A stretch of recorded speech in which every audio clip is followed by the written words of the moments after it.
I'm excited for the topics Yo, on this shit. what is going on, everybody? What is going on? What is up, everybody? Welcome to episode 43 of the LootCast. Thank you, everybody, for joining us tonight. Guys, I hope you guys are staying inside, staying safe, washing your hands. It's an interesting world to live in right now. And as 2020 continues to get even weirder and stuff just continues to get delayed, another game falls victim of it. And yes, that is The Last of Us 2. It was announced today that it was going to be delayed. We're going to be talking all about that today. We're also going to be chatting about the first company to really come out and say they're not really following through with what E3 would be. As we all found out a few episodes ago, E3 is not happening this year, and a lot of companies are probably going to be doing different things around E3 time, but one company says they're not going to do any of it, and that is Bethesda. We'll be talking about that. We're also going to be chatting about Resident Evil 3. It's coming out tomorrow, and you're going to be able to witness both of us play here on the channel. But we're going to be talking about the reviews and what critics and a lot of reviewers think about the game. And Persona 5 Royal, a game that is just setting Metacritic ablaze. We're going to be talking about all of that and more tonight. So thank you, everybody in chat who is with us live tonight for joining. We appreciate you all coming in. If you guys are out there and you're watching this on the replay, thank you guys so much. As always, make sure you head over to youtube.com/thegamelers unless you're watching there already, and make sure you subscribe. And if you're out on Apple, iTunes, or Spotify, make sure you guys follow there, and we can pleasure your ear holes at least once a week every Friday, because this launches on Thursday, it comes on Friday. Yeah, talking to you on Friday. We're talking to you in the past, you're in the future. It's great. It's great. Let's go ahead and get to our panel tonight, and we'll start talking about the news. Let's go over to Mr. Your Player 2. How's it going tonight, my friend?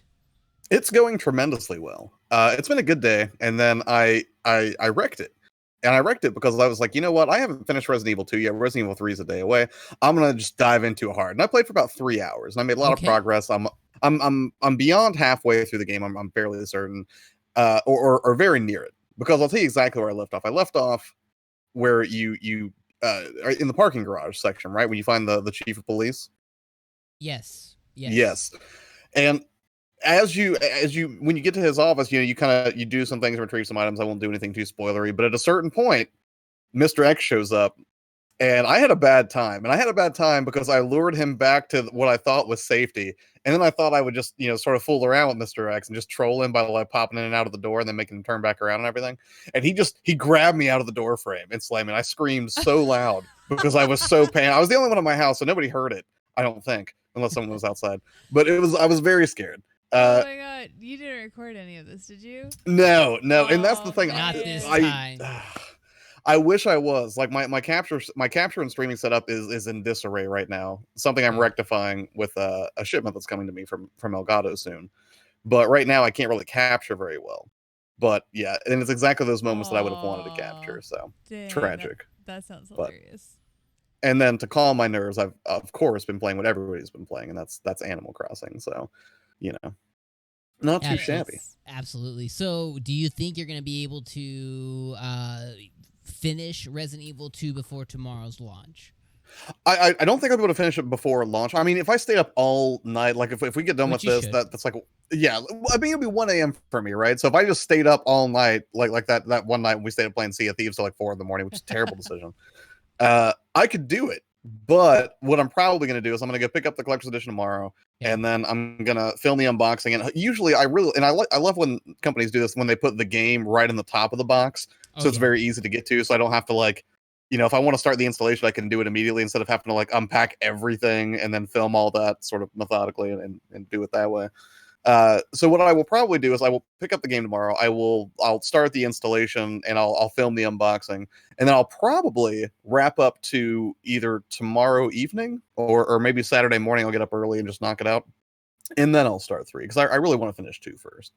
Yeah, I think that'll probably be like the best transition. Yeah, because I love the originals, and God, I mean, it's just such a lovingly crafted, just perfect remake of a game. So it's tragic. I let it slip into the back. Did you go with Leon or Claire? I'm Claire. I'm playing Claire right now. I only picked Claire because I had streamed with my buddy Corey on the channel about a year ago, and we streamed. He just played like it was like 6 or 7 hours straight through. It was one of our longest streams, and he got right near the end, and he had to go home because his wife was very angry that he was still at my house. And then after that, I was like, well, I've seen most of Leon. I'm not going to play Leon now. I'll just dive into the Claire campaign. So that's where I'm at right now. So if anything, I would recommend probably after you finish RE3 to go back and do Leon. Only because I would probably say a good between 50 and 75% of Claire and Leon is more or less the same. It's right. It's the latter 75% that's completely different. And you know, that's where you get your opposite endings. And so when I got to watch Dom do his gameplay versus mine, I thought I was going to anticipate like more or less the same thing. And right. No, I mean, not the case. No, not at all. And so definitely, I would recommend going back and doing Leon's. Well, I mean, like Corey's save is still there, and it's kind of a scrub move. But I'll probably either go back and rewatch my own stream, and then just start playing from his save. And be like, yeah, I beat that game twice. Claire and then Leon, you know, got to do it the right way, and then you know, just don't tell anybody. I mean, Nobody in the chat what you could do is go off of Leon or your friend's save, but then on the next save point, use a different save slot. So that way he can he could always have his to go back to if he wanted to. That's true. If his wife lets him come back to my house, that's a big if. Has it been a year since he's visited? It's been about well, no, he came over for lunch a few weeks ago actually, but it had been about a year since he came over and hang out just because you know he recently had a kid and you know, he's very busy. And you know, I work from home now. He works at my company, and he still works at the office, although nobody's working at the office right now. So you know, it wasn't like I could see him every day, and we could you know kind of you know hang out or make plans or whatever. But yeah, I'll probably leave his save intact for whenever he does come back. Cause I don't think he has a PS4. I think that's why he was pumped to come over. And like, I know when we played that first time, he was there till it was probably like 2:33 in the morning. And I know his wife was like, "Where are you?" He's like, we're almost done. It's gonna be fine. I'll be home in a little bit. And curiously, since then, I have not heard any. I have not got any invites from that couple to come hang out. Oh, that's funny. So I'm not taking it personally. I'm sure I'm not a homewrecker. You're such a great example or a great friend. Yeah. I'm an amazing friend. You know, she just needs to realize Corey was mine first. So. Right. There's boundaries, parameters. Right. Well, speaking about boundaries, Mr. Jakin in the middle. Thanks for coming up another week, sir. There's no man that sticks within the boundaries that he's confined by. It's him. How you doing, sir? I'm doing fantastic. Had a real nice day. Went checked on the family and went shopping. Got out of my house for really the first time in about a week. And yeah, I've been playing Persona 5R. Played it pretty much all last night. And been playing Smash and just being a good law-abiding citizen. There you go. Staying inside, right? Washing your hands. Yes, sir. Hopefully. Oh, you know, you don't have to, you have to use soap, right? I use soap. It's a strong recommendation. Yeah, I think it's in the list. They want you to do it for a couple of seconds, apparently. Aren't you supposed to sing Africa? I don't know if that's what they said. You can sing the chorus to Africa. 20 Rain in Africa. is what they somewhere I read it explicitly. It was happy birthday, but to Oprah. That's a... To Oprah? The question is, do you say Oprah Winfrey, or do you just say Oprah? I don't know another Oprah. You mean Winfrey? Oh, you mean like... Winfrey is 2 syllables. That's if you say that twice, that's at least an extra 2 seconds. It's just Oprah. I can't imagine Oprah likes her full name being used at her birth. That would weird me out. So it's only the first name. Well, think about celebrities like Samuel L. Jackson. If you met him, be like, "Hi, Samuel L. Jackson." I wouldn't come up to you and be like, "You'd be like, hey, what's up, Sam?" And he'd be like, "What? Excuse me." Yeah, it makes sense. What'd you say to me? Yeah, use my full name. Probably. So, Jake, I heard you bring up, you're playing 90 to 100 hours of Smash Brothers a week. Earlier, I think we were chatting. You said that Smash, something happened with Smash and too many people, or what's going on? What were we talking about earlier? Well, with the current state of the country, all local and national tournaments have been completely shut down. That means no one is going to these tournaments and winning money, and they've put a complete halt on the rankings and the season for Smash Brothers. So, in turn, a lot of people have taken upon themselves to revitalize the tournament scene via Wi-Fi tournaments. The most notable was the Soaked series last month. The winner was awarded $10,000. Dang. That is a lot of cash for a Wi-Fi Yeah. tournament. Yeah. A gentleman from the state of Georgia won by the name of Cola. He's a very good Nice. player. Then there was another tournament here recently. I think over the weekend where the winner got $4,000, and it was invitational, so there was 32 players. A lot of them the top players in the world, locally, offline. MK Leo, Nairo, Meister. These are players that have been very good for very long. A lot of upsets. I think MK Leo came in like 7th place or something like that, and for a while there, he was winning every single offline tournament. But online, it's just not the same. And do you know who won? Lay it on us. Cola. He won again. Dang. This man is the best Wi-Fi player in the world. He just has a superior Wi-Fi connection. Right? He has a good ping. So are these tournaments being streamed like on Twitch or YouTube or? Absolutely, Twitch. The gentleman that's running the quarantine series his name's Moist Critical. He's on Twitch. He's basically paying for Cola's college fund at this point. He's given him $14,000 in the last month. That's crazy. Jeez. But if anyone out there is itching to watch Smash Brothers and they haven't been able to get their fix, there is these big name tournaments going on over on Twitch. Just want to get it out there. You can enter online tournaments as well, smash.gg, and just the community's really coming together, and there's a lot of free tournaments you can enter and have some fun. I mean, it's really cool that this has inspired people to get like creative. I know similar things are happening over in the Pokemon community as well, with like Pokemon battling and stuff. There's a lot of people who are hosting tournaments, kind of VGC style. So I like when you're able to hear more of this happen. It's interesting to hear it with the fighting game though, just because of the lag that playing online does introduce natively. But I think it's still really cool to hear people getting creative during this time that needs that to happen. Yeah, it's great. And what's funny is it's kind of helping Cola pay off his whatever, because he's good offline, but online it's crazy. He's a monster. He's a monster. He's like, this is when it really matters online.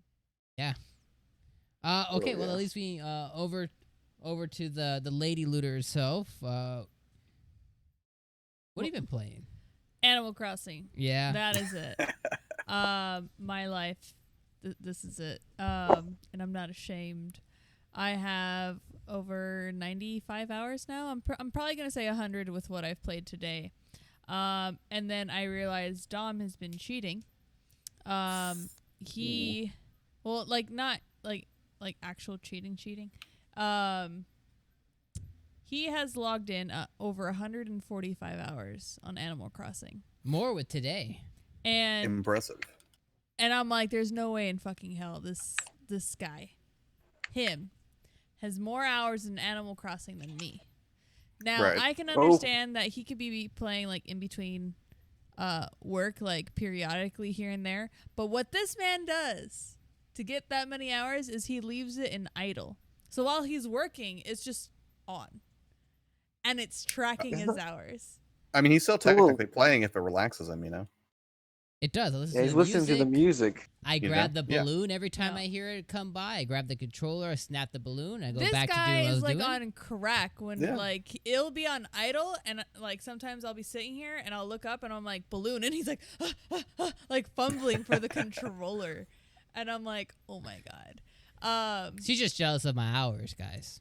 No, I I'm mean, not, clearly you're No. putting in the work. I'm Now, not what jealous. is- I I'm actually cu- have to be on like 24 hour, like 20 or not 24 hour, but like 3 hour freaking video calls, and so I can't like casually be like with my Switch on the fucking video call. It's really hard. All of his stuff is Right. like back office, and if he's waiting for somebody just to call him, he has a lot of downtime. She's just so jealous. I am. I'm very salty. I'm just hitting some rocks, doing some things. It's fine. It's fine. I mean- But yeah, I'm just annoyed that he has so many more hours than me, and they're not legitimate. And I'm like, fuck you. So Do you have to beat him in Animal Crossing hours? this is my game. Yes. Okay. I have a question. I have a Yes. question. I've seen this a lot across like Twitterverse with when it comes to the Animal Crossing community. What is it with like hour shaming? Like if you don't have a lot of hours, somehow you're a terrible person. Oh no, Like no. they- I don't care about anybody else. It's just dumb. Just But I see it. Yeah. They're like, oh, you don't have 100 hours on Animal Crossing. What are you, Well, a noob? So that is in an I haven't outside seen that environment. yet. I can imagine. I haven't seen that either. But if I'm looking at anybody else, I gotta remember, I don't know what they do right now. Everybody's quarantined, but like Josh, his regular, work is working from home remotely, and he's not playing video games during those hours because he's disciplined. Except for he's- lunch. Lunch, I will definitely jump in That's and lunch. check stuff. I mean, that's your own free time. But I'm talking about like Well, yeah. actual normal work. A lot of other people are the same. There are still people who are working in essential markets like grocery stores and fast food restaurants. They can't play. And so, yeah, their hours are going to be reduced, and I'm not going to shame them for that. The one thing that I do want to like gripe about is people crying and bitching about time traveling. It's not, People have said that people just do it? no, people are complaining that it's cheating. It's not fucking cheating, okay? They've had interviews already with the developers saying, yes, time traveling is okay to do. We do not consider that cheating. So all the babies out there crying, complaining, oh, you can't time travel. That's against the rules. It's cheating. Shut up. I'm with you on this just because I personally will not time skip in the game. And I don't have a problem with people that do it. I just don't want to do it because I'm completely happy to let the experience sort of get, just layered out incrementally, right? But I've also seen people get upset about using glitches to unlock all the characters in Smash and stuff like that. Yeah. And just being like, well, that's not how the game was intended to be played. The way I see it is if you're not hurting anybody and if you're not playing in a competitive tournament-based format where that kind of thing matters, enjoy your game however you want to enjoy it. It's not my place to Exactly. judge. If you're Thank having you. fun, that's what's fun. It's a game. Yeah. It's a thing that's meant for leisure. Have fun. It's Well- one thing to like when me and Dom were lightly exploiting the glitch in the beginning before it got patched with the money. I was doing it to help Dom because Right. because he was forcing me to. He's like, "We got to do this glitch today." I like how she tries to underplay it. She's like, give me my money, you motherfucker. If I'm investing the time, yeah, I want my fucking cut. Right. But I didn't do the glitch on my own console like a because pit boss because over I here. was like, yeah, pay up. But I didn't want to do it on my own Switch. I was like, if you want to do the exploit, that's fine. But time skipping, I knew from the very beginning. So my best friend Corey, she was like, "Are you gonna time skip?" I was like, "Fuck yeah!" I was like, from the very beginning, I knew I was gonna time skip. But that's also because I time skipped in the last game, Animal Crossing New Horizon, and it was fun.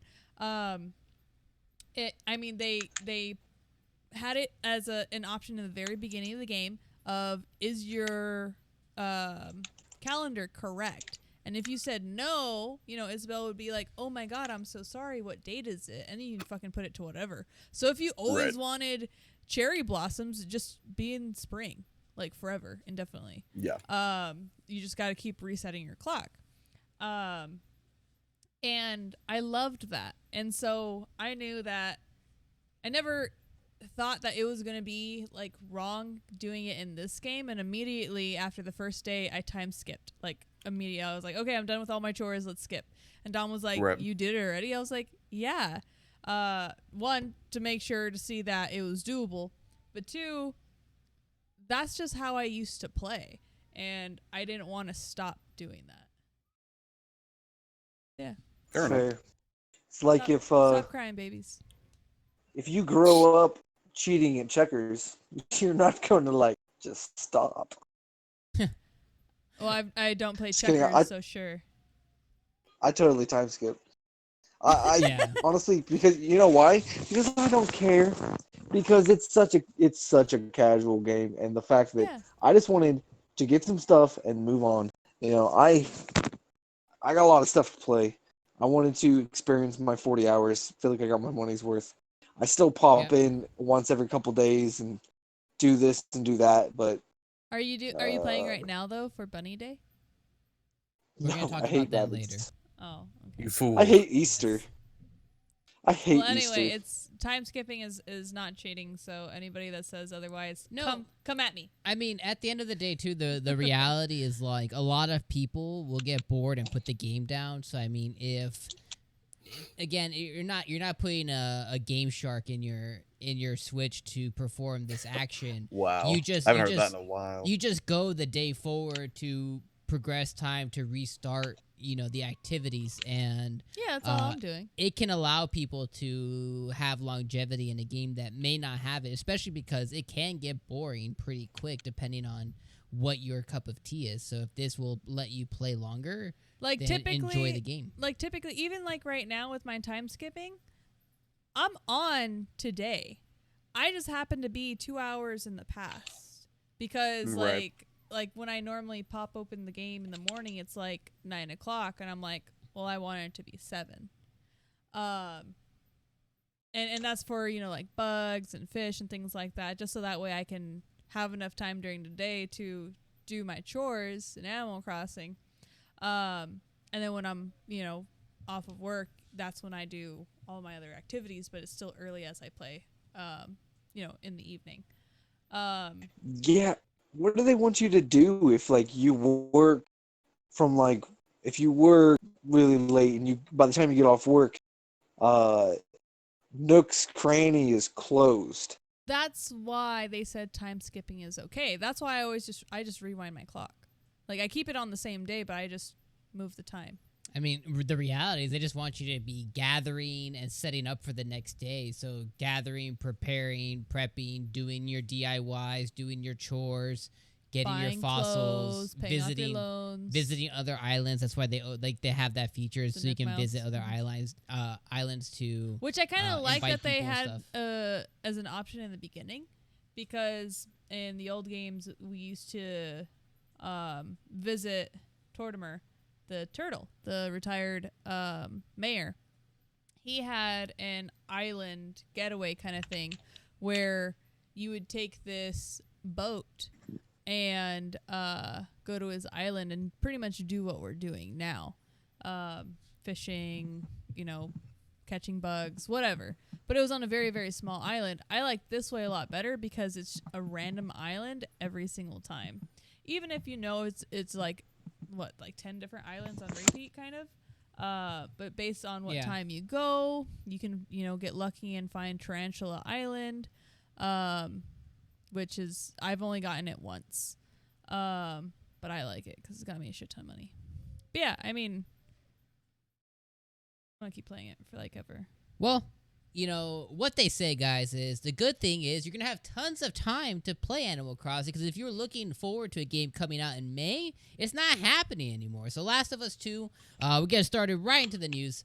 Last of Us 2 was set to happen very shortly in the next couple of months, and Naughty Dog came out in the news today and they said, sorry, it's not happening. So we're going to start off the news today with talking about Last of Us 2 delayed indefinitely. Yes, there's not even a date on there. There's no longer even 2020. It is delayed indefinitely. So we're going to start off by reading an excerpt from Twitter today. And I quote, and this comes from Naughty Dog, the developers. They put out a whole blurb on Twitter. If you guys want to go see exactly what that is, if you want to see the whole entire thing yourself, head over to Naughty Dog's Twitter page. But they quote here, the good news is we're nearly done with development of Last of Us Part 2.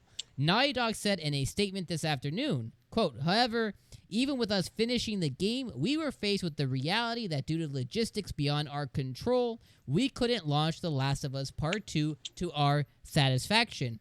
We want to make sure that everyone gets to play Last of Us Part 2 around the same time, ensuring that we're doing everything possible to preserve the best experience for everyone. This meant delaying the game until such a time where we can solve these logistic issues, end quote. Guys. I mean, at least it gives me some time to go back because I still need to finish the first one. Yes. So that's fine. Yeah. So I'll just start there. Last of Us 2 delayed indefinitely. Thoughts? It's not a great word. Fuck Ellie. I will say Oh, that that was unnecessary. I'm not gonna talk about the state of the world because I think everyone knows, but it is a strong word, the word indefinitely. I know a lot of people are pretty upset about this. Personally, I don't care, like, for myself, but I do think it sucks for people that were really looking forward to this game, especially after the first delay. We are ignoring the more important thing, and that's Iron Man VR was also delayed indefinitely. So there's that. But Yeah. I don't know.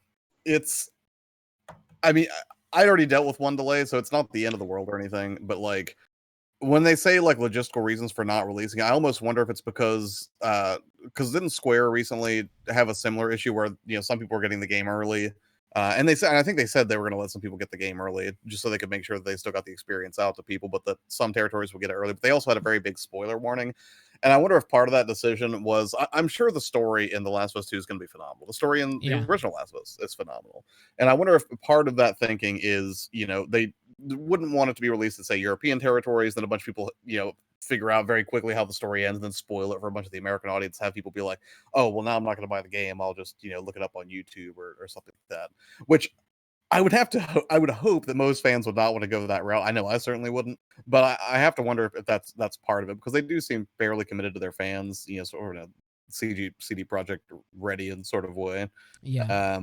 And they are a developer / publisher that I have a lot of respect for. So as far as them making the decision to delay it, I was kind of already dealing with delays. Plus, I mean, it's been an expensive year for video games already. Like, we're ramping up into a lot of those high profile releases, even with delays.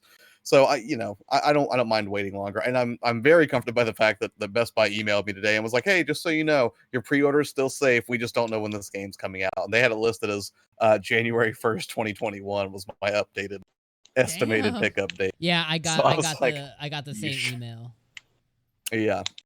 So and that's the thing. Like, I'm glad that's safe because I got lucky. I got that Ellie edition. So as long as that's safe, I don't care. It can come out in 2030. I'll be fine. 2030. You'll wait that long? Yeah. It's kind of. I mean, I'm a patient man.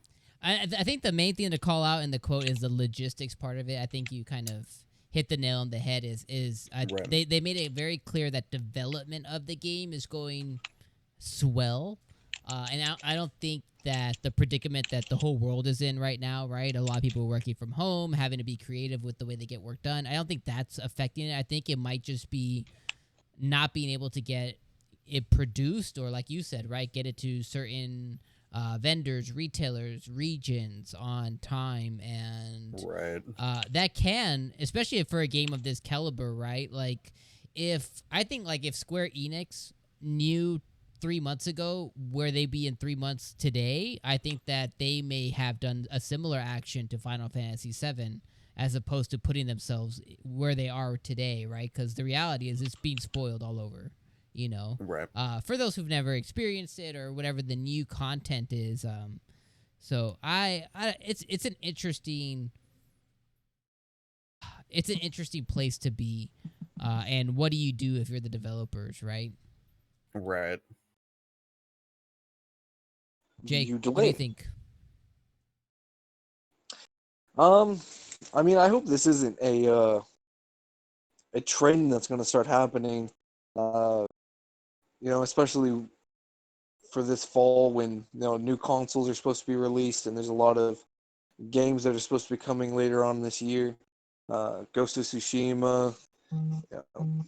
They haven't said anything about that getting delayed yet, but I do think that it is kind of a little bit of a wake up call that video games are a privilege, not a right.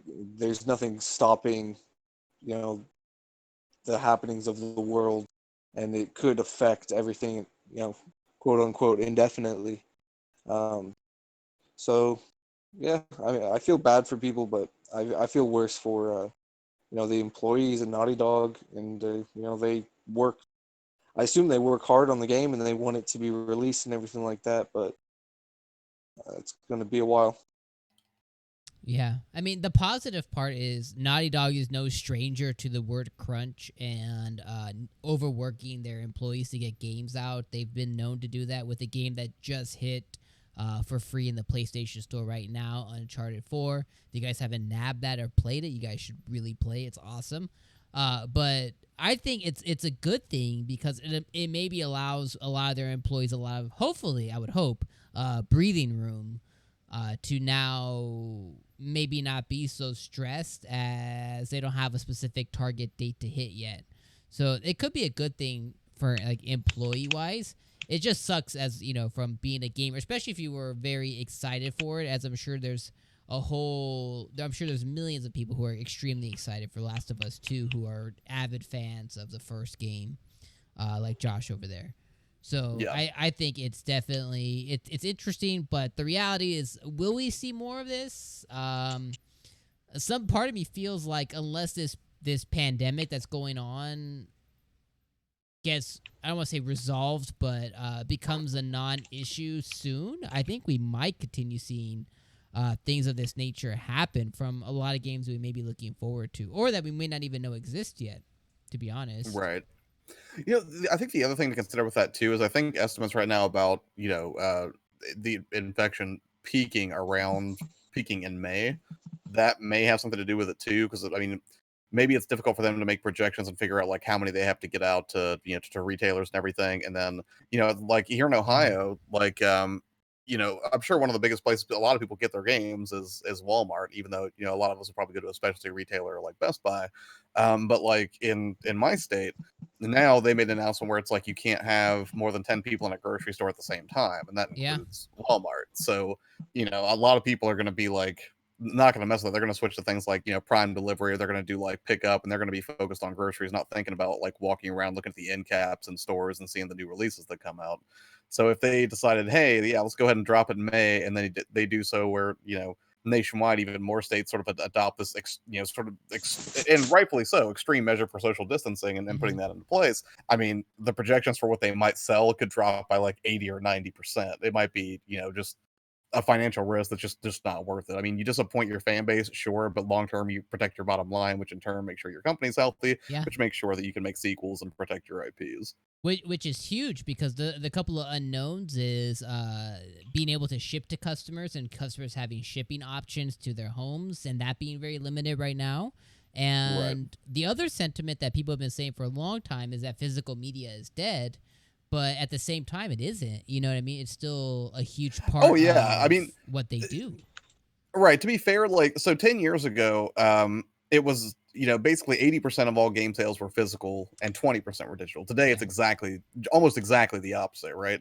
But still, 20% of, how many billions of dollars I mean, it's still a nice chunk of change. It's not so great that you're going to be like, oh, forget the 20%. We're going all digital. Like, nobody wants to miss out on hundreds of millions of dollars. Yeah. Exactly.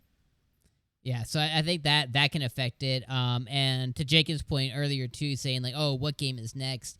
And also with this announcement, a smaller game, which was Iron Man VR, also got delayed for same logistical reasons.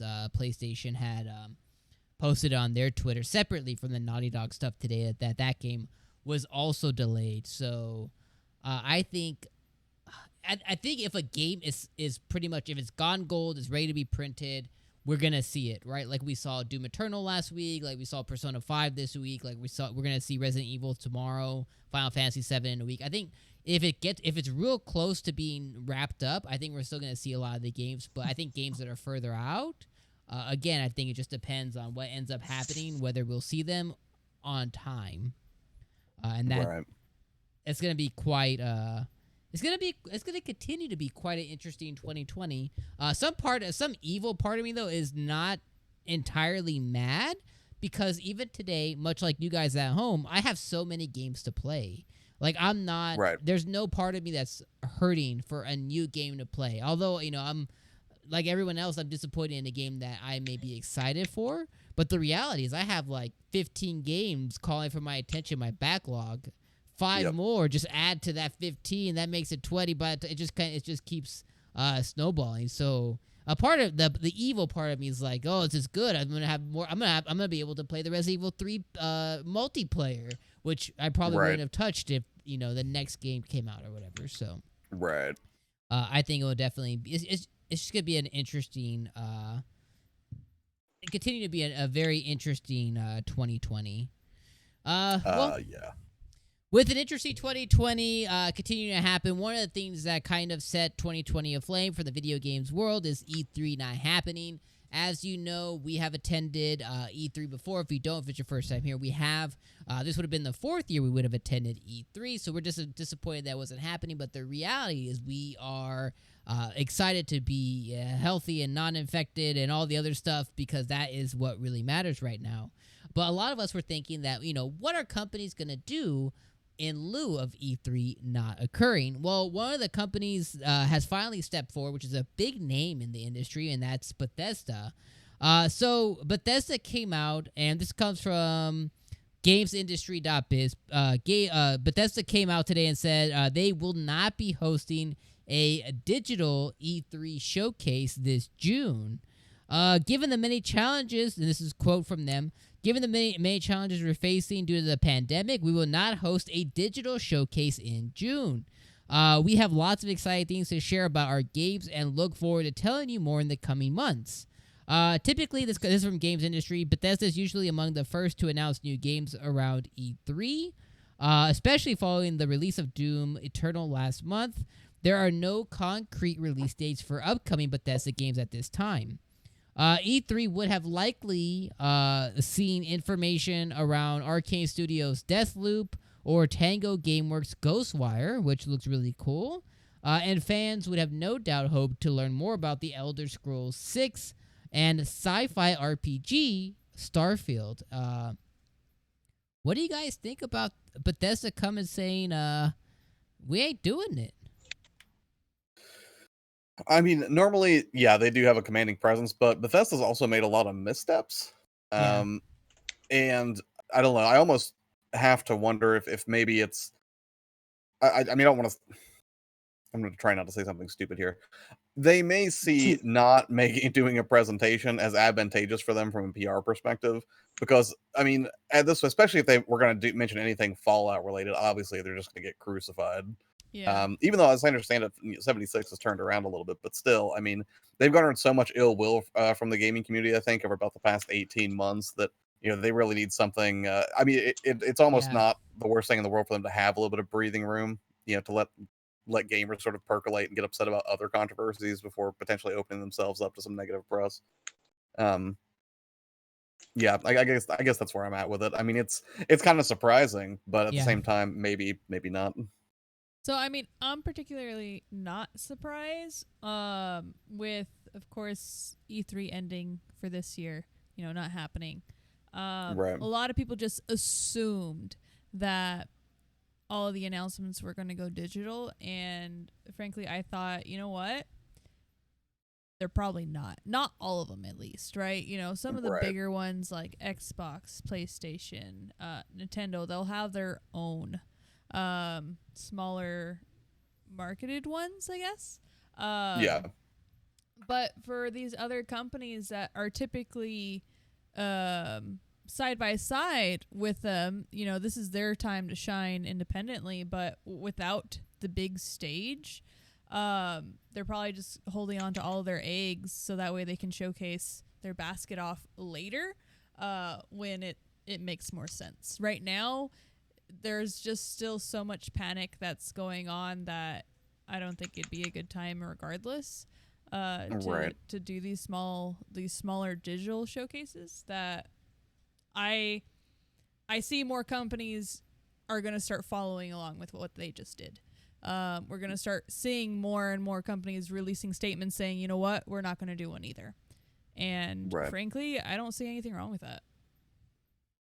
Yeah, I mean, plus it's such an uncertain time. I mean, like even Nintendo wasn't unaffected, right? Even the last Direct was a little weird. Yeah, And I think, yeah, you're right. The mini, there's just so many unknowns right now in terms of like how it's going to impact, the economy and society at large. Like I would probably, hedge my bets too, even if I had a proven track record of doing superstar releases and garnering nothing but good press around my releases. Um, you know, going back to what has worked in the past, I don't know. This seems like an incredibly uncertain time to bet on what's worked before, when so much of our society is totally not working the way it has before. Exactly. Yeah, I mean, I can just imagine any PR and marketing room at any of these companies right now.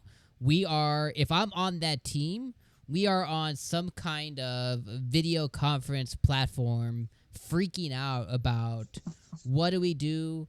Do we put out a date? Do we put out a date that may not stick? Do we say it's coming soon? Do we even garner that negative potential press when we say it's not happening? Or, I mean, I could just imagine the different things and still scenarios. Trying to figure out everything with their employees. Like, it's only been a week or two since companies have been, like, officially on, like, lockdown. Like, Arizona, it's been less than a week since we've officially been locked down since Tuesday, really. It's only Thursday. And so a lot of people are still companies are probably still just trying to figure out what are we going to do. And so with these bigger gaming companies, that either they're figuring out that, trying to associate everybody, from working from home. I mean, nothing's going to go right now. And I feel it's okay for them to start pushing things back, delaying video games. It kind of sucks. For sure, especially for items that we were excited for. I can wait on, The Last of Us 2. That's okay. More though, I can't wait for Resident Evil 3 because I'm gonna watch John play it. That has been confirmed yet. You might be the one jumping in. We don't know. Let's not talk that. Let's not talk about regardless, that. It's just I can see why everybody's frantic. It can be disappointing, but at the same time, like I said earlier, I saw this. I kind of anticipated this happening with the closure of E3. That something to this degree that yes, some companies are going to still do something digitally, but not everyone has to. Like, there's no requirement saying that if you had signed up for E3, you have to display a digital, broadcast or whatever to showcase what you were doing. You're literally giving these companies like less than 2 to 3 months to prep something that they've been prepping all year for. Like, that's insane. Like, it's I don't know. It's crazy. Well, Jake over there in the middle, I know your middle name is Skyrim, right? Are you pretty disappointed to hear the Bethesda news? Well, yeah. Well, it's kind of half and half. So while Bethesda has, an amazing track record if you go back in the heyday of Oblivion and Skyrim and everything like that. Yeah. Most recently, they've had a lot of missteps with, Fallout 76 and just their running of their company, with their decision making being somewhat suspect. I personally was really looking forward because I wholeheartedly expected to see Elder Scrolls 6. Me too, man. I do believe it's coming out next year. I'm so ready for it. But at the same time, Bethesda, their last E3,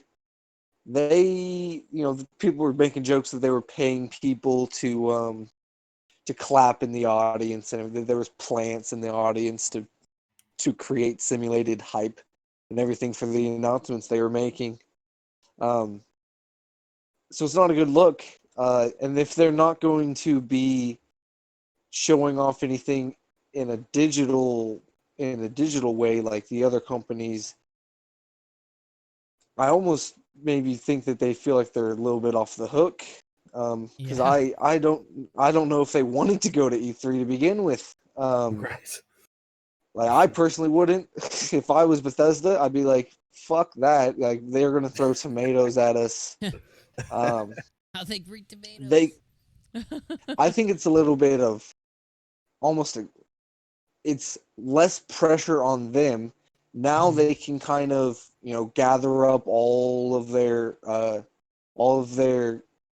stuff they're going to show and show it at a later date and not have that set week in June that they feel like they have to show something.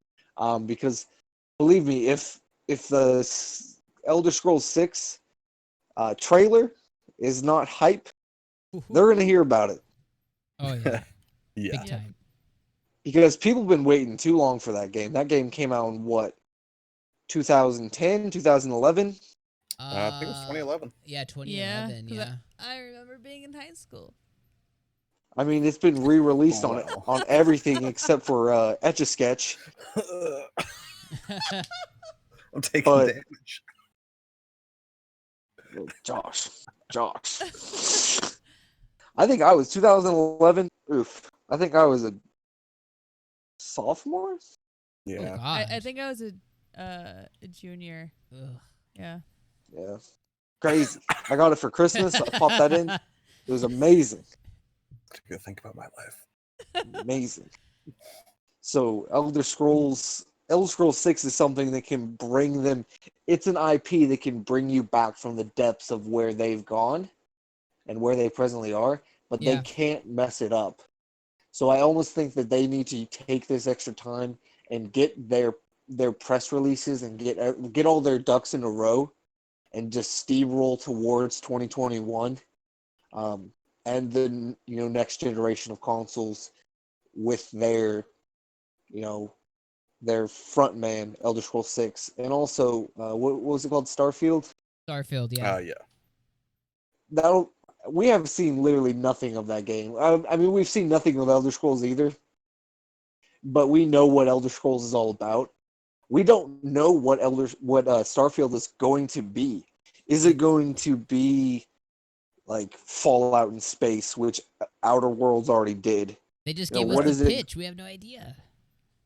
Yeah, they have a lot to show, and for them to take the extra time, I think is wise. Do I think it'll make a huge difference? Probably not. They're kind of a dumpster fire at the moment, but I think they can use this extra time to at least brainstorm some ideas and come up with something. Exactly. Well, one thing that you mentioned, man, was, putting your front man ahead. And one company who's never afraid to put their front man ahead is Nintendo, and a little plumber man named Mario.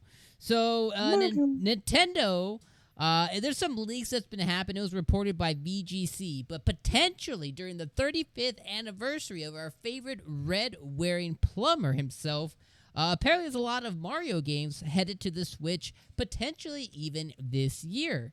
So it was reported by VGC and Eurogamer that Nintendo is planning strap in, guys. This is a big news here. I know I don't want any moistness to happen in your guys' chairs, so maybe put something down. But it was reported that they're going to release remastered Switch versions of Super Mario 64, Super Mario Sunshine, Super Mario 3D World, Super Mario Galaxy, and this is all going to be part of the 35th celebration, the birthday of the plumber himself.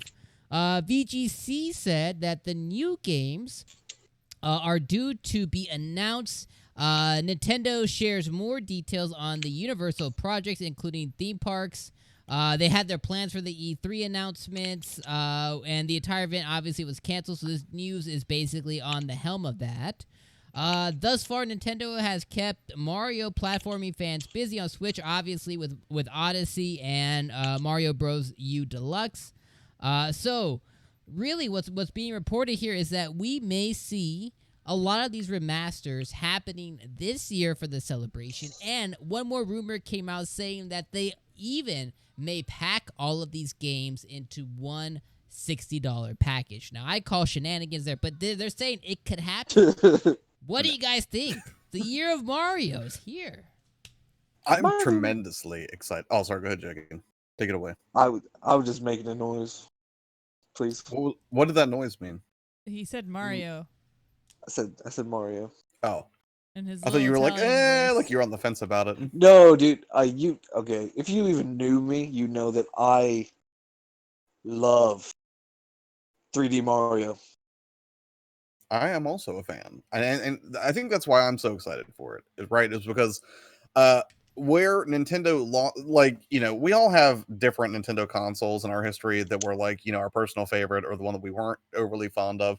Like a lot of people didn't like the 64. I love the 64. The 64 was tremendous.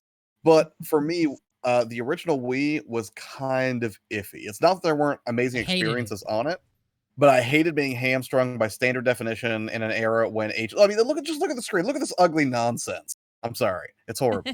and that's what upset me at the time, because I was playing Super Mario Galaxy or Super Mario Galaxy 2 or No More Heroes or some of my favorite games from the Wii era, and they looked like garbage. And even trying to bump it up to like a component connection instead of composite didn't really do much for them.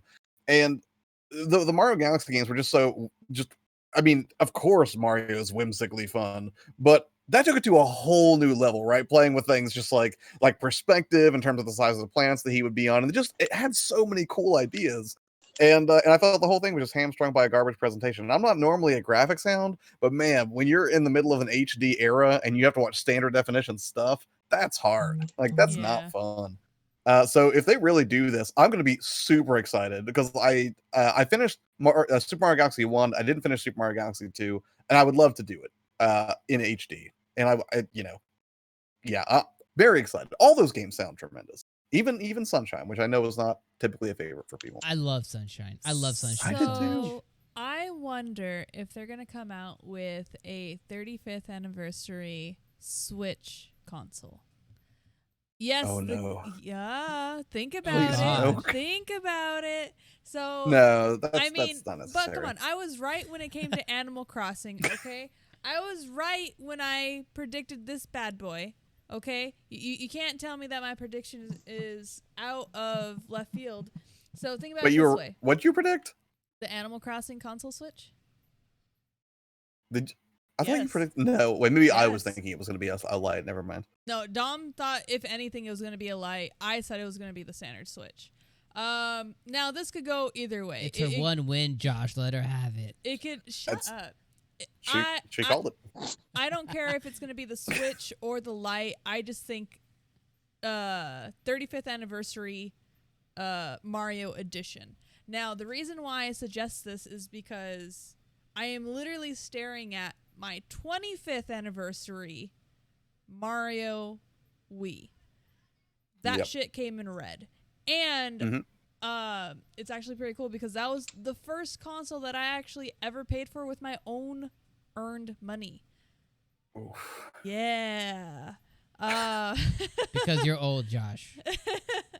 You're gonna have to talk louder, son. But this is like so. Talking to Pappy's good common ear. for them. Think about it. They don't have a red Switch yet. Like imagine getting it in that deep They did a red lipstick. Switch. It was the Mario one. Yeah, Yeah, I was gonna say they already have a Mario like Switch. Right. Do they really? It's the Switch. And it was just red, the Joy-Cons. Joy-Cons I- are red. I have it. No. It's the boringest Switch there is. Yeah. I have it. And isn't it boring? No, it's a nice red. Nice. Unchallenged by It's- the neon red and blue of the. It's gonna of be the normal an boring exclusive red. Mario one, not that weird one. Apparently, I didn't know about. But yeah, Nobody did. they've done a 25th anniversary edition. I don't see why they wouldn't do a 35th. So it's gonna be separate. It seems weird though. Like it just seems like such an arbitrary. Even the 25th seems like an arbitrary number to celebrate. To me, it's every 10 years. That's a huge milestone for any company. Well, it was. No, every, Did they do I a? wouldn't- Did they I do a? yeah. that's not how. Did they that do a math works. 15th? Did they do a 15th anniversary? 15th. That I would don't have remember. been That was way too N64 era. So. Oh, she said it was every 10 years, so I just assumed. Are we just making stuff up? I said I wouldn't see why they wouldn't, because I mean, 25 is a big milestone. That's Yeah. a quarter of a century. 35 is like a midlife crisis. But we're talking Quarter about by 30. my math, but Isn't this gonna be 35? am I the only one hearing this? What? I'm sorry. Oh, Josh, how old are you, Josh? My bad, bud. I feel like I'm taking crazy pills. I realize that I'm coming to you live from 1850, but still. Continue. Sure. No, I mean that was just the only thing I was gonna say about. Yes, the yes, topic. consoles. So, do we think that there's any shot in the hell that we'll be able to see all of these games on one cartridge How for many was one there? price? 4? No.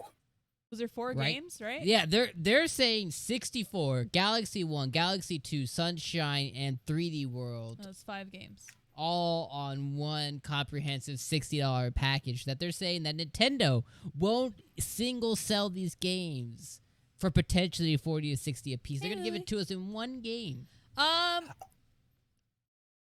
can see it happening. It's too good of a deal, though. I can't even see 2 of them being packaged. I can't even see Galaxy. I could 1 see and 2 of them being packaged. Like I could see the Galaxy pack. That I could see. But I think that that's not really usually that's not Nintendo style. Unless the game is over 30 years old, then it'll get back. I bet they're not going to be for HD then.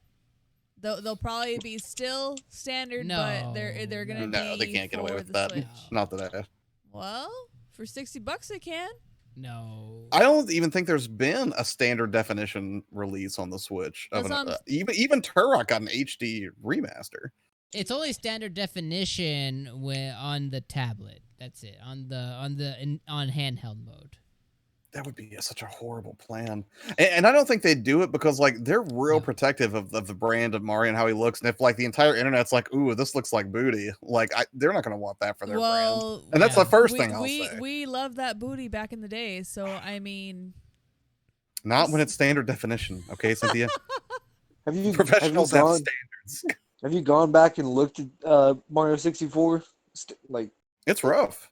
Yeah. It's real rough. Yeah. And I love that game. But I want them to at least give it somewhat of what a. I'm looking at now, I can do it. Mario 64 is R&B, bro. You know what I mean? You feel me? It's Jagged Edge. I don't. That's no. Okay. I don't know fine. what you're saying right now, but Jagged Edge. That was an R&B joke. I went too far. I know. It's too far. I made me laugh. I want the best for my boy Mario. Okay, I have decades of history with this Italian plumber, and he deserves the best. He does, and he'll get the best. What would be really cool is if they threw 64 on the Nintendo Online. That'd be cool. Oh man, that would be amazing. Right? I mean, that'd be like a goodwill Nintendo move. Even if they do charge you $60 a pop for the rest of them.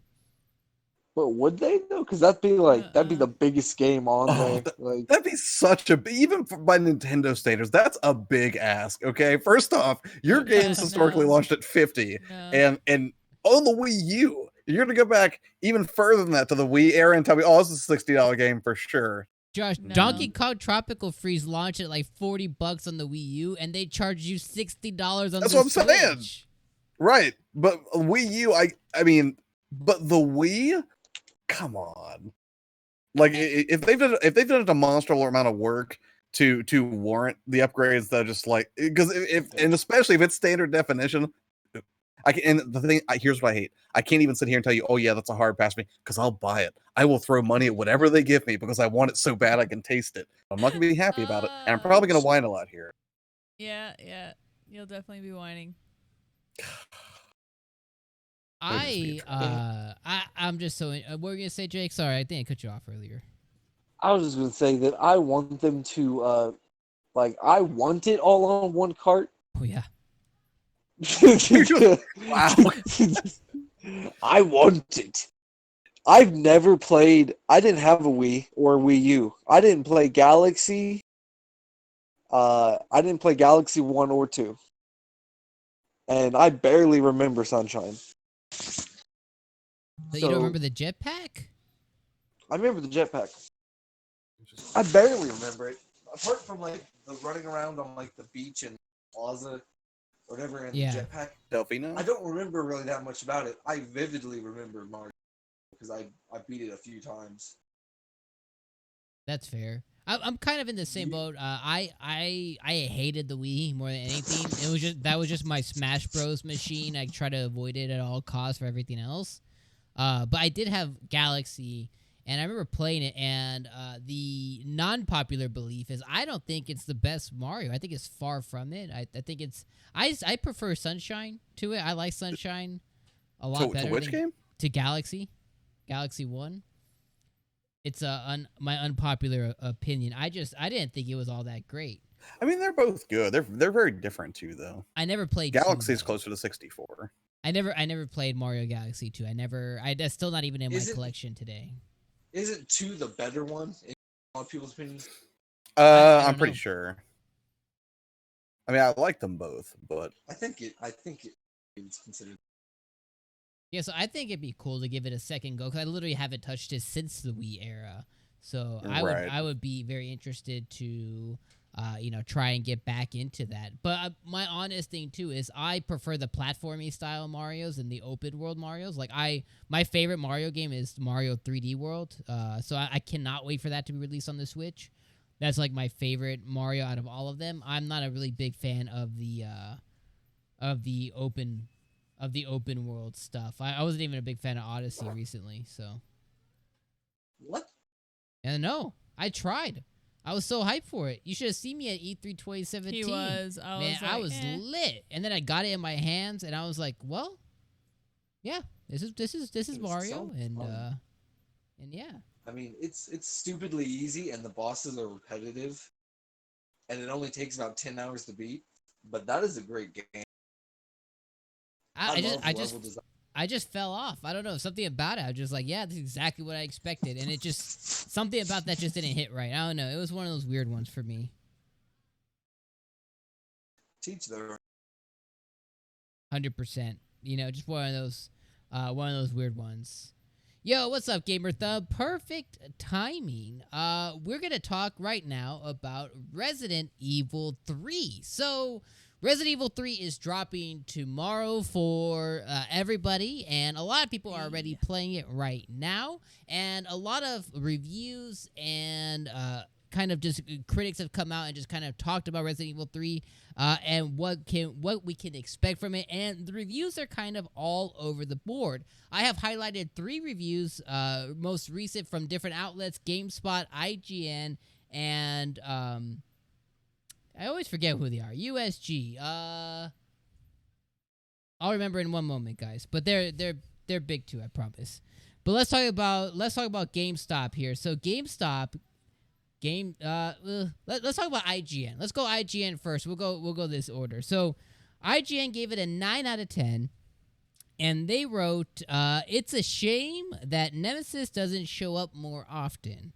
Mr. X in Resident Evil 2 is so frightening because his presence felt unexpected, which led to a feeling that you were never safe if you were in areas you thought you could be. Nemesis apes the pattern in Resident Evil 3 the first couple of hours.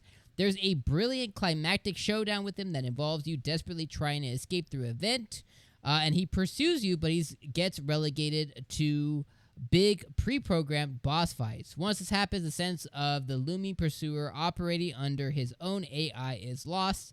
Even though it's a little bit negative, they still gave it a 9 out of 10. Over at USG, they gave it a 3.5 out of 5. They said, despite my disappointment at the more linear aim of Resident Evil 3, it's uplifted by Jill and Carlos. Like Leon and Claire before them, they're two characters that they just like. They have corny dialogue that's endearing, much as Claire and Leon's was in Resident Evil 2. Circumstances and plots, conveniences are often laugh-out-loud dumb. This is action that is not pain in crowded, narrow spaces. It's tense in a good way. And lastly, the last review that I rounded up here for you guys is GameSpot, who gave it a 6 out of 10. I repeat, they gave it a 6 out of 10. GameSpot says, as a remake, Resident Evil 3 not only falls short of honoring its source, but it also doesn't quite stick the landing as a standalone horror experience. Even without taking into account the original game or its predecessor, RE3 struggles to keep up the pace amid a clashing of elements from survival horror and standard action. While it has a strong start and gives its principal villains some great moments, this truncated retelling of the concluding game from the original Resident Evil trilogy doesn't do it proper justice. Guys, Resident Evil 3 and the reviews are kind of all over the place. Yeah, I was gonna say. I don't know if anybody here's experienced it yet, but what do you guys think? So I watched a few different reviews. I watched IGN, I watched GameStop, I checked out Game Explain. And it's weird because the consensus seems to be it's either stellar and people are just really, really happy to just have more of the Resident Evil 2 engine and to see another reinterpretation of 3, or it's mixed. Like I haven't seen anybody outright say this is bad and they should feel bad about this, because it seems to be that even the people who aren't enjoying it as much as the people who are giving it like 9s are saying that it really falls short because of two big reasons. One of which is they omitted some major parts of the original Resident Evil 3 that they thought should have been more prominently featured, or secondarily is that and or the fact that it doesn't quite aspire to the same heights or the same level of polish as 2, which I think you almost could have said about 3 over the original 2 anyways, in a way. So, taking that into account, that doesn't dissuade me. Like, the mixed scores aren't making me rethink it. Like, oh man, maybe I shouldn't have, tried to get this collector's edition of Resident Evil 3. I'm still excited for it. And the fact that it's a more condensed, or, shorter game, not really an off-putting thing to me. I think the thing that I would dock for, based on what I've heard, and obviously I haven't played it yet to confirm this, but is that they say there's not a lot of replayability because there's not really a lot of bonuses that open up after a playthrough, which is disappointing if it's a shorter game. But then again, I mean, this is something they could add content to it down the line too, right? I mean, games that launch today are not. If a game launches today, it's not going to be the same game 6 months from now, even for more basic experiences. So I'm still excited for it, despite some mixed reviews, and I can see why they got those scores. Mr. Bacon, Mr. Jakin. Well, I played the demo. I ran through it twice. Yeah. Didn't enjoy it. Say the least. Did not have a fun time. I loved watching you play though. It was. Did you great. go back and watch it all? I watched your first playthrough. I haven't finished your second playthrough. I was actually watching it today on my lunch. Stream more spooky games, Jakin. That was delightful. It was amazing. I hated it. You did wonderfully. We're all very proud. Please do it more. Especially the one part you're like, I think I pooped my pants. Yeah, I mean, shoot. The end of, if no spoilers, at the end of that demo, that got me. I was startled. But playing the demo and then seeing the reviews, kind of confusing. Mostly because I heard rumors that it's a roughly 5-hour game, and that Nemesis is underutilized, which I would, like, playing the demo, I would assume that Nemesis would pop up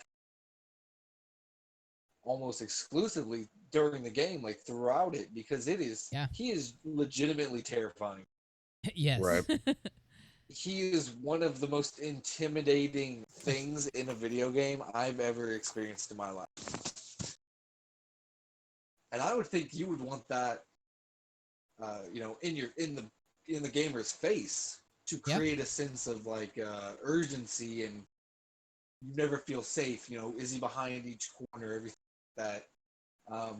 But to hear that he's only in it bits and pieces, specific parts of the game is unfortunate. And then, I will harken on what Josh said is that it does feel probably like it's a letdown from Resident Evil 2, because that game, I played the demos. I played part of the demo. I played about 10 minutes of it. And then I was like, no. Yeah. No. But then, everyone loved it. And it was, a lot of people were saying, oh, it's a remake, but it's their game of the year and everything like that. And that's, it's tough to live up to. Right. And people were going into Resident Evil thinking, all right, if it's as good as Resident Evil 2 remake, it's golden. And kind of, it's not even close from what I've read. I haven't watched any reviews on it myself because I'm not entirely invested in the title. But listening to what Dom said, it's probably a huge letdown to people. And I assume they're going to do a Resident Evil 4 remake. It's Code Veronica. Oh, is that the next one in the series? Yes. Technically. I think so. Technically, if Capcom release order, I think Code Veronica comes after 3. I'm pretty sure. as long as they recognize it as a game. Well, whatever game they do next, I hope they put put the same effort and the same polish that they put in to give a full $60 experience, because a 5-hour game for $60, I'm sorry, it's not good enough. I mean, it makes sense. I think kind of what I'm hearing from the reviews. I like Josh. I've watched a few of them already. I watched Game Explains. I watched Games Radar. I saw GameSpots, and I think it just depends. Again, everybody at home listening, whatever, just remember, a reviewer is, when you hear a review, it's somebody's opinion on the game, and what you don't know going into it is their ties and sentiments into that game, right? If I'm somebody who was maybe like I put Resident Evil on this pedestal because of RE2, right? And they did that one so right. And maybe I'm thinking that it's going to be the exact same, or, there could be so many variables that go into review. And if you're like some super fan, this one may be disappointing you in some way. But the reality is it's a very similar story to like if you flash back to 6 months ago when this whole group here was talking about Death Stranding, right? And those reviews were all over the place. The reality is that, like, if you are a fan, or if this interests you in some way, shape, or form, then you need to just, really get out there and give it a shot, because it probably will be worth your $60 and your time. And like Gamer Thumb was saying in the chat, is that his story right now, he's about 4 hours in.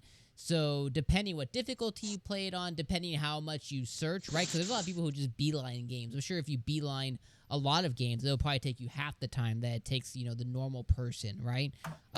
Right now we're going to talk about a game in just a moment that I'm playing, and I'm about 25 hours in, but I could easily be at the same spot with 10 less hours, but it just always something to it. But I think the value is here for those people who are really looking for it. And with your $60, there's also the multiplayer that comes with it too, which is Resident Evil Resistance, which no one's really touched base on, which I'm actually pretty excited to give a shot as well, which I hope it's really good, because I'm thinking that could potentially be like the new Friday, because like maybe because that one was pretty cool as well. Maybe because there's no replayability, this is what's pretty much going to get you to come back to it.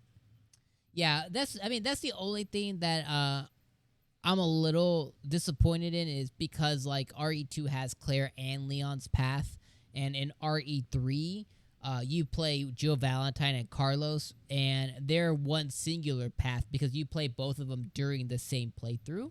Okay. So I would have liked to have seen them take some liberties and maybe create a second story or a second view of the same story, but Again, take this with a grain of salt. We're gonna all of us here are gonna start playing it tomorrow or at least this weekend. So next week, you guys can come back and we can really tell you what we really think about RE3 and really dive in deeper, because this is all just surface level because we haven't experienced it. We're just going off others' words right now. So next week we'll definitely have some more fast-paced action of RE3 and our opinions. Any last thoughts on RE3, guys?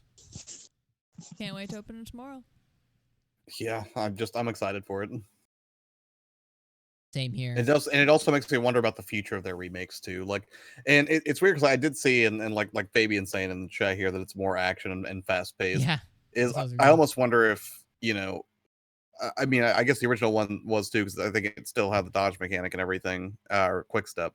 But it was. It makes me wonder if they're going to continue on this path and they're going to make. If they're, I don't know. For some reason, I feel like they're never going to remake Code Veronica. Maybe they will. I hope I'm wrong, because I love Code Veronica on the Dreamcast. Like I love that game. Love it. But I almost wonder if they do, if they're going to heavily modify it to be even more action oriented. I wonder if they're ramping up towards a remake of Resident Evil 4. Which, man, if you thought people lost their minds over 2, people are really going to go ballistic, I think, if they remake 4 and it's that level of quality. Which honestly, it has to be, right? I mean, there are people who consider Resident Evil 4 like the greatest game of all time. So if they don't bring their A game to that, that's gonna be a crushing disappointment. I mean, the one bright side to any of it is, man, they have their engine down pat. Like, it's such a fluid, gorgeous engine, and the feeling is all, they have all of that down. So I really hope, like you said, I hope that they do Code Veronica. It's one of my favorite Resident Evils. So again, it just depends if Capcom forgets its existence or not, because that's the only game that's never been touched after its release. It got released on PlayStation 2, like during that era, but other than that, like, it's never been, like, they've never given it any special treatment. No, like I know it got ported to the GameCube. I know it went to the PS2, but I don't think anything else that I can. It got ported to the Xbox Arcade for like the 360, but all they they literally just bumped it up to 720. Like, they didn't really like do anything. They just bumped up the resolution. So I'm really hoping that they do something with that. But as you guys hear, we're all excited about a game that comes out tomorrow. But instead of being excited about what's going to happen tomorrow, let's just live in today. So if you guys didn't know, a little game by a little company, it's a little RPG called Persona 5 Royal, has finally hit the shelves. And it is not disappointing any fan out there and those who are new to the series. Right now, it is sitting at a 94 on Metacritic. Yes, you heard me right. You do not have to clean out your ears. That is a 9 followed by a 4 on Metacritic. And it so far has garnered a lot of really good reviews. A couple that I have here is from IGN, who, I kid you not, gave it a perfect 10 review. They noted here that Persona 5 was already a strong frontrunner for being the best JRPG ever made, and Royal really gets me wondering what else could even compete. The excellent story and its lovable multi-dimensional characters, along with the challenging tactical combat, are all refined and back for another round. There are new areas to explore and new twists to leave your jaw on the floor. Very little has been left untouched, and just about everything that has been touched is better off for it. The Phantom Thieves have stolen our hearts all over again, and I don't really want it back. Our friends over at Game Informer, I can say your guys' name right, I promise, is a 9.25 out of 10. They noted here, with so many additions and improvements, Persona 5 Royal is an improved version of what was already one of the best RPGs of the last decade. Whether you've been itchy to enjoy Phantom Thieves' journey again or looking to experience it for the first time, Royal wears its crown well. So 94 on Metacritic, guys, and it looks like it just hit the ground running. Like, look at this. Jake, I know you've hopped into Persona 5 that you were saying earlier. What are you thinking, man? Well, to give a little bit of back, I played Persona 5, the original, right before right before they announced. I didn't know they were going to announce R. I started up Persona 5, played 3 or 4 hours of it, then got distracted by backlog that new games coming out. So I stopped, and I had full intentions of going back to the game. And however, they then announced Persona 5 Royal, and I said, I can control myself. I'll wait until Royal. And I'm very grateful I did, because it is so gorgeous. I mean, they did a great job touching up the graphics and everything for the more modern PS4 console. And it is, I'm about 5 hours into it. The music's amazing. The graphics are great. Voice acting's amazing. I'm playing on dub just because I read enough during the game that I do like to have the little bit of English. The voice acting in English is very good, so I don't mind it at all. It's not Top like a notch. Xenoblade situation.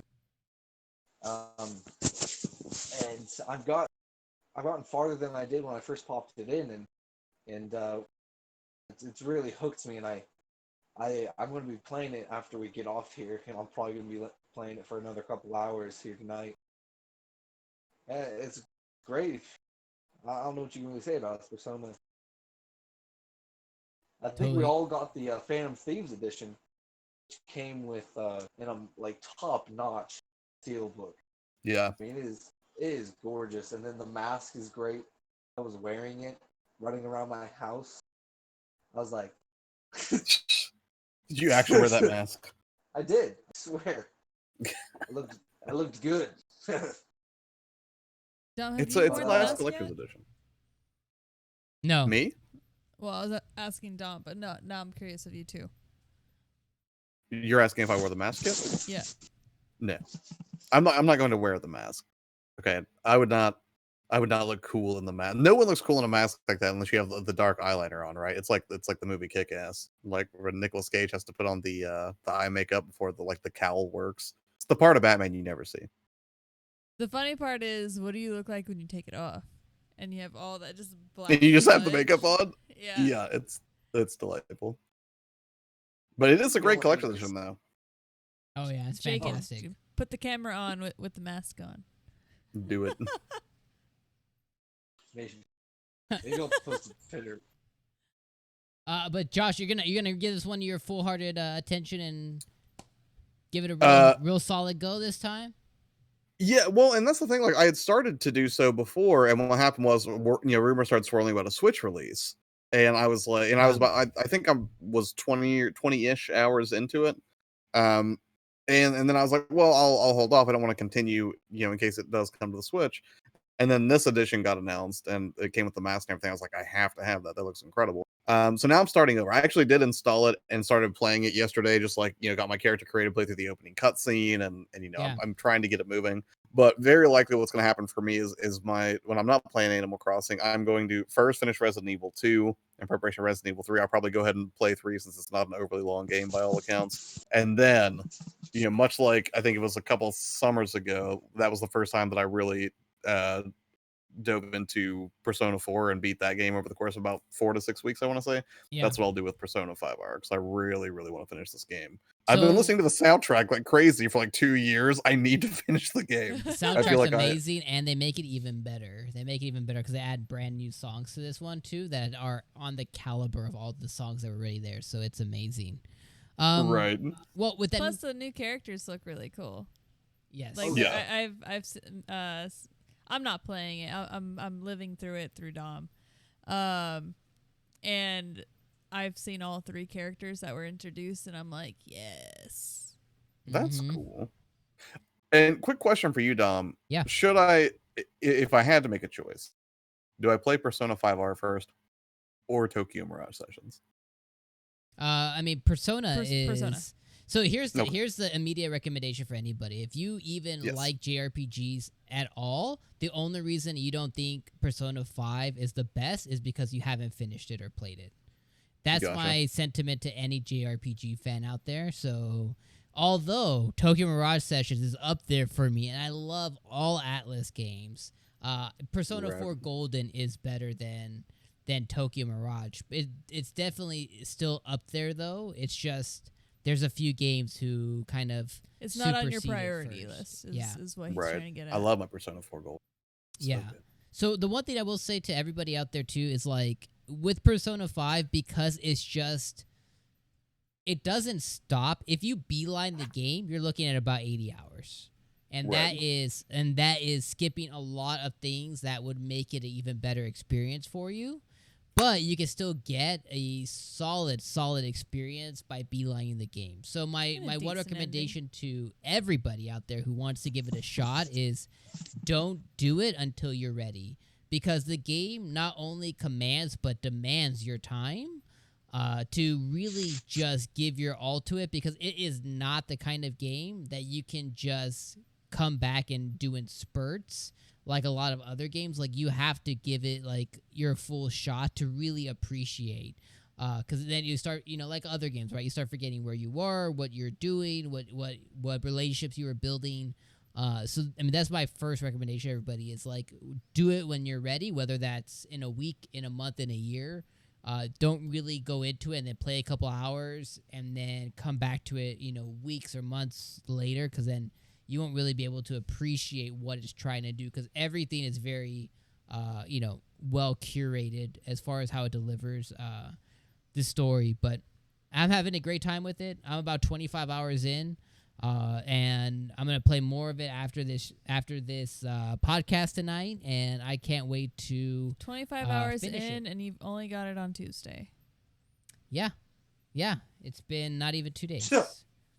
And I'm not even joking. He had like what 10 hours alone. What are you even doing? How is that possible? Are you doing the same thing you're doing with Animal Crossing? No. He's not. He had over 10 hours alone on the first day. And Yeah, that's I when I saw saw that. it. And that's when I saw it in like the earlier of the evening. And then yesterday he ditched me and our kids. Our daughter had passed out. Our son was with me.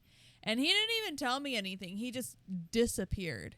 And then so when I finally went downstairs after putting our son to bed, and this was like probably like a few hours later because I was watching Rax's stream while I was just hanging out playing Animal Crossing. I go to the room and he's just playing Persona. I was like, so this is where you fucking ditched me. Thanks. And then of course he's been playing today. So I get off of work at 5, and like maybe half an hour to an hour, not even, like maybe half an hour after I get off, he switched the input and immediately jumped back into Persona. And I'm like, wow, okay. Persona has already engulfed his life. Yeah, and I knew it would. I mean, I knew it would. It's my favorite game of all time. This Not is much has just changed building. apart from the characters. This in is my just opinion. building off of one of my favorite games. So I've just been excited to jump in. But I'm just waiting for Futaba to show up. I love Futaba. Yeah. I just have to resist Makoto, and I'm all good. I'm all good. Yeah. I mean, there's, like I said, this is the second time I'm living through this game through Dom, which is more than fine by me. So, like Josh over there taking a sip out of his sweet, sweet Coke, a game we've been just sipping out of constantly is Animal Crossing. And right now, Yeah. guys, it is Yes. Bunny Day. The last topic of the night is listening to probably Cynthia over here gush about Bunny Day and what that has to entail. Bunny Day is what it is right now. Animal Crossing is an event that runs from the 1st to the 12th. It is based on Easter. It's an egg-themed event that sees the return of a very annoying bunny, which has a zipper named Zipper the Bunny. It allows you to collect a bunch of furniture and clothing rewards, which will only be available during this time. So go ahead and tell us about Bunny Day. I mean, you covered most of it. So Bunny Day, of course, is an event. It's a seasonal event that you can only get through the active download, right? So, of course, Nintendo had sent out the new update for Bunny Day. So you have to have your game updated or you're not going to be able to play. It runs from right now in the northern hemisphere. No, your only difference is you don't have the cherry trees, right? Yeah, there's no difference besides cherry blossoms. So he also has Bunny Day that's running from the 1st of April to the 12th of April. Bunny Day itself is on the 12th. So what you're doing right now is you're hunting eggs. And whether it be you're finding them in balloons, shaking them out of a tree, fishing them out of rivers and the sea, or digging them up out of the dirt, or bashing them out of rocks, right? So you can get these 5 different types of eggs. I think that's it, right? Yep. Yeah. And every time you accumulate so many different types of eggs, sometimes you'll just pop DIY ideas. Others, you'll find them randomly, whether they wash up onto the beach. Your villager might run up to you and give you a new DIY. They're like, oh my God, I found this. Here you go. So Zip has said, because you run into him on the first day, and he tells you, shush, don't tell anyone that you saw me here, but I'll be back on the 12th. And if you're able to collect and create every single DIY that's available, I will give you a prize. The problem is I don't know how many DIYs there are. But so far I've gotten a pretty good portion out of them done. There's a couple that I need to go back into my game right now and finish completing. I just got back from an island, fishing 30 different water eggs because I needed a ton of them. But out of all the 5 eggs, you get an outfit each. So of course there's water, rock, sky, tree, leaf, and then wood. Thank you.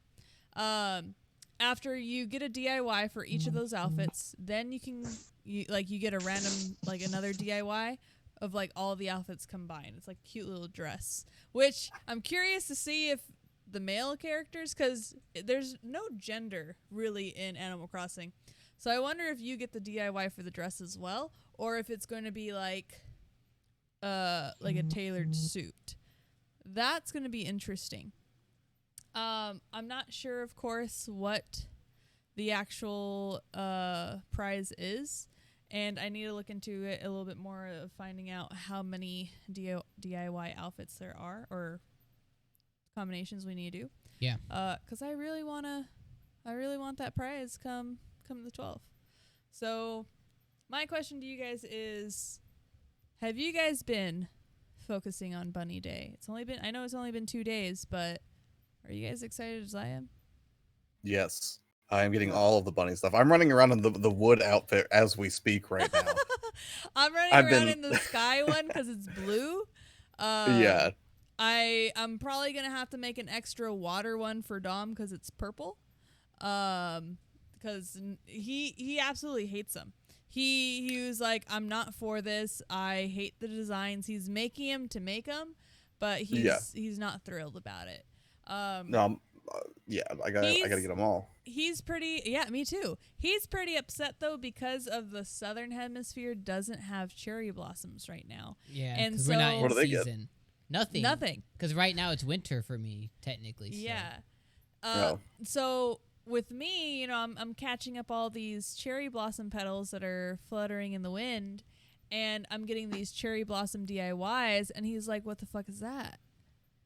And I'm like, it's the cutest thing ever. So I have a little umbrella going on. I have these new little lanterns. And then of course with the young bamboo that I have, I'm able to make these little cute tabletop things. And so I'm getting so much more excited, trying to figure out, okay, I got one more room that's going to be built for tomorrow. How am I going to decorate my fucking house? So I'm excited. I know Dom's really annoyed about the cherry blossom part. I just want them. And I'm not gonna give it to him. I I'll want be honest. cherry blossom patches everywhere. See, I'm not real hot on all the pastels. I'll tolerate it and it's fun. Explicitly in this season, it is fun. But the reason I have to do it is I have to imagine that the special thing you're going to get if you get all the recipes is you're going to get a full bunny outfit or you're going to get a bunny head, and I'm not missing out on that. That's too much fun. I'll wear it all the time. That just sounds super great. And I'm sure that's what's in it. Yeah. I would put folding money on it. I am still waiting for the bunny arch that we saw in the preview of Bunny Day. Yep, I haven't gotten that either, I don't think. I want to set that shit up right outside of my airport, so when you come onto my island, be like, hi. Welcome to Easter. Exactly. Like, I'm probably going to have, like, an area, like, dedicated, kind of like a picnic type thing of just littered with bunny shit. Yeah. She made me create a bunny bed or a egg bed. He doesn't like it. It looks like eggs in a basket, and I can't imagine. 2 people could sleep in that bed. I can't imagine it's comfy. So now it's my creepy lounge area where I watch everybody on my island. So you guys remember his wall of monitors, right? He's redone that in a different room now. It's not the main living room when you walk in. I think it's the upstairs. Don't worry about where it is. Anyways, like he has the bunny bed in there, right? And it is an egg of a basket of eggs. But the way he has the face of the bed facing is towards the wall, looking at these monitors. So when you lay down, you don't see his feet. You see his head to his feet that way, and it looks like he's watching the monitors, and he was like, I'm watching you, and then That's he awesome. rolls over like, I'm still watching, and I'm like, oh my god. Yes. So it's pretty funny, only because that's the only like colorful thing in that room. It's like death. Colorful pastel eggs. Yeah. I'm just excited because I love these events. It kind of reminds me of like the Christmas event, which I can't wait for that either. You know, when Santa Claus comes and things like that. I'm really curious to see the other events that they do. I don't think that they'll do one for the 4th of July. We'll see. I would imagine just the bigger ones. Christmas, well, they'll probably have Halloween. like fireworks, you know, on the 4th of July. If anything. Why would they do the 4th of July? Because they're doing Easter for what? Everywhere across the world. Yeah. Everywhere. Why would they do 4th of July? And then they'd have to designate it to only the United States. Well, that's what I was gonna say. That's it's probably not something that they're gonna do. Of course, Christmas is a worldwide event. Halloween. I mean, that for sure I can see being a worldwide event. I mean, I know Halloween's not celebrated everywhere, but it's a commonly known holiday. Even in other countries, you know, in Mexico, it's a Dia de Muerte. I'm just interested in all like the summer stuff when they come and update it with all like the swimwears and pools and floaties. I mean, why wait? You can can create your own Speedo now. Like. No, I know, but like, I mean, like even Pokey Jesus came over, you know, with his. I know, but I want to see them go full force. It was pretty funny. Full force. And speaking about going to full force, we're gonna go full force to the end of this episode. Thank you guys for joining episode number 43 of the LootCast. We're gonna go ahead and talk to our esteemed panel about what they're working on. I see someone got tired of me talking. Bunny ears and all. So we're gonna go ahead and start where we started last time. We're gonna go to Mr. YP2 himself, telling us about maybe what he's working on, what you got coming. Yes, absolutely. The most recent thing I did was actually an unboxing of the Persona 5 Fan Thieves edition. I'll go ahead and drop in the chat there. But yeah, you can find me on Twitter at itsyourplayer2 or youtube.com/yourplayer2. As far as things that I'm working on, I picked up an iPad Pro recently. And I wanted to try editing on it, so I'm editing a gameplay video of like my first week as a newcomer to Animal Crossing, and the whole thing is basically scripted, shot, and edited on the iPad. So if you're curious, can you use this for real work for YouTube? If you're a content creator yourself, specifically within the gaming realm, I'll be doing videos. The only problem is it takes forever, and I thought it would be a fun video that I would knock out and get done in like 2 days. I mean, it's fun, but it's taking forever to edit on the iPad compared to what I would normally do. So it's going to come out next week. But yeah, that's kind of what's in the works. And then, you know, periodic streams as well. Probably some Resident Evil 2 this weekend, if not Resident Evil 3. So, you know, if that sounds interesting, come over to the channel, subscribe, all that good stuff. Very exciting. Yeah, so make sure you guys head over to youtube.com/yourplayer2. Throw them a sub, whether you guys are listening on Spotify or Apple iTunes. Make sure you guys head over there. And if you have premium, you can even listen to them live. Speaking about going live, the man in the middle, Mr. Jacob the Bacon, Mr. Papa and his Cubs. What you got working on? Or what are you working on? Well, I just want to say thanks for having me on again. Absolutely. Always fun. Always good episode. You guys can find me on Twitter at BaconJaken, BakinJaken. Slow it down if you need to. I'm always on there posting fantastic memes and whatnot, having a good time.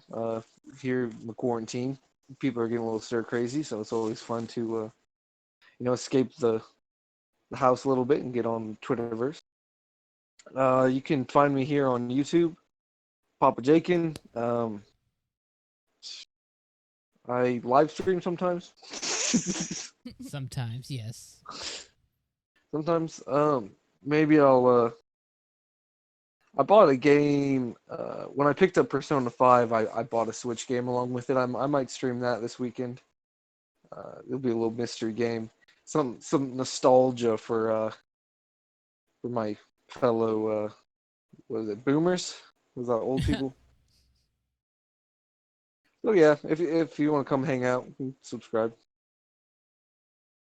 That's about it. Absolutely. You'll catch me here. Well, make sure you guys go and subscribe to Mr. Jake. And if you guys haven't already, check him out. And if you're subscribed, at some point, you may get a notification that he goes live. Exactly. That's the kind of stuff we go over. But thank you, everybody who joined LootCast episode number 43. This has been Dom, Cynthia, and the LootCast crew talking about all the stuff that's happening in this week's games. Again, if you're following on Apple, iTunes, or Spotify, make sure you guys follow. If you guys haven't already and you're listening on youtube.com/Skidwars, make sure you guys sub and like the video since you're already over there as well. You guys can expect our stream going live tomorrow night. We're going to be streaming Resident Evil 3. So come join myself and Cynthia as we play through that and have a fun time. And this weekend, you guys can expect Animal Crossing, Doom Eternal, and all kinds of other stuff as well. We go live at 8 p.m. Pacific time each and every day, minus Tuesdays and Wednesdays.